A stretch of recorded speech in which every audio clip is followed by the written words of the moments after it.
with your live Pinpoint Doppler 12 Futurecast.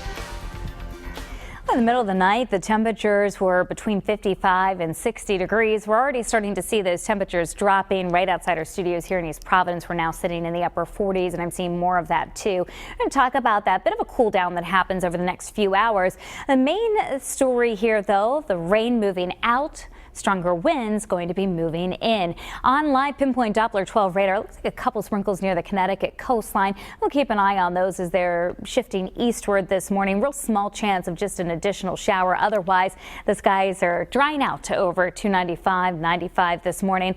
We're going to keep our threat tracker in the low levels for this morning up to the medium level for the afternoon. We're tracking some of those winds that could gust as high as 30 to 40 miles per hour in the late afternoon and evening hours, and still possibility of a wind advisory being issued for parts of our area. Seeing those winds 5 to 10 miles an hour for most spots, but some of those stronger winds now starting to be felt in Smithfield and in Worcester. Got a wind gust recently of 22 miles per hour in that area.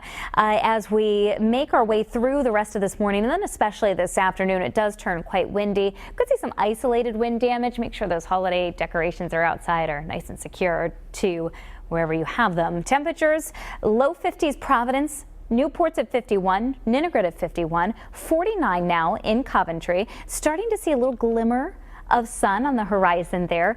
Those breaks in the cloud cover will become more prevalent as the morning goes on. Here's our city cam in Providence. Still mostly cloudy sky, but nice to see at least the visibility improve. That dampness that's been in the air starting to give way to some drier air. Winds have turned now to the west, and eventually we'll go to a north-northwest wind direction like what we have in Smithfield right now, where the temperature has dropped down to 46. At the Rick campus in Providence, we've dropped from the lower 50s just an hour or so ago now to 47, and we're at 51 still in Seekonk, 53 in Tiverton. Here's what's happening. Storm system from yesterday and that cold front moving through the area right now. Behind it, that air going to dry out under west-northwest winds. But again, it is going to turn into quite a windy afternoon and evening. Here's the Futurecast, 8 o'clock this morning and beyond. We're looking at that mix of clouds and sunshine. This evening and tonight look dry and clear. As the night goes on, those winds will die down, and tomorrow looks good. Seasonable December day, highs in the 40s, morning lows in the 30s. This morning, well, we're still at 52 at last check at the airport. We'll drop down into the upper 40s for 9 and 11 o'clock, and we'll hover between 45 and 50 all afternoon. 46 at 5 o'clock this evening, then late night lows between 30 and 35 here in Rhode Island and southeastern Massachusetts.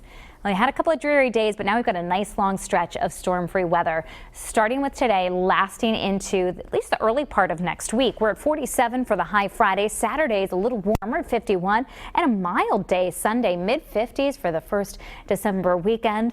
And we're looking good for the Pats game with the Eagles. 4:25 kickoff, 50 degrees for the first half of the game, dropping down into the 40s as the evening wears on. Monday's high near 52 again.